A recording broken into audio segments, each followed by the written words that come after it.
前面我们已经搞定了许多自然数的整除性判别法，像254、258、125这些用的都是尾数判别法，3和9则用的是数字求和法，99和999跟9比较像，分别是2位断开和3位断开的断开求和法，11则是用奇偶位差法，7和13最麻烦，用的是3位截断法。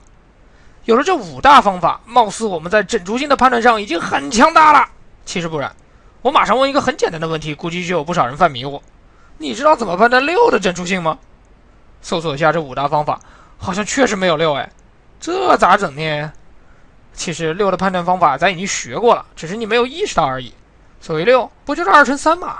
想要除以6能除尽，其实就是除以2和除以3都能除尽呗。那你去判断2和3的整除性不就欧了？比如要判断2010能否被6整除，我们只要先判断它能否被2整除，再判断它能否被3整除即可。先看2，2010尾数为0，显然能被2整除。再看3，它的数字和正好是2加1等于3，显然也能被3整除。既能被2整除，又能被3整除，我们立马可以断定2010一定能被6整除。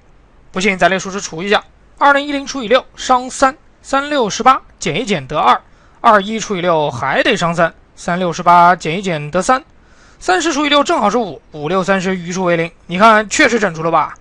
像这种把6分解为2和3来判断整除性的方法，就叫做分解判别法。类似的情形还有很多，比如要判断15的整除性，就可以把它分解为3和5，分别判断3和5的整除性即可。要判断45，则只要分解为5和9即可。要判断72，则只要分解为8和9即可。等等等等。以上就是分解判别法。这个方法本质上讲并不是什么新方法，因为它只是把一个新问题转化为已有解决方法的老问题而已。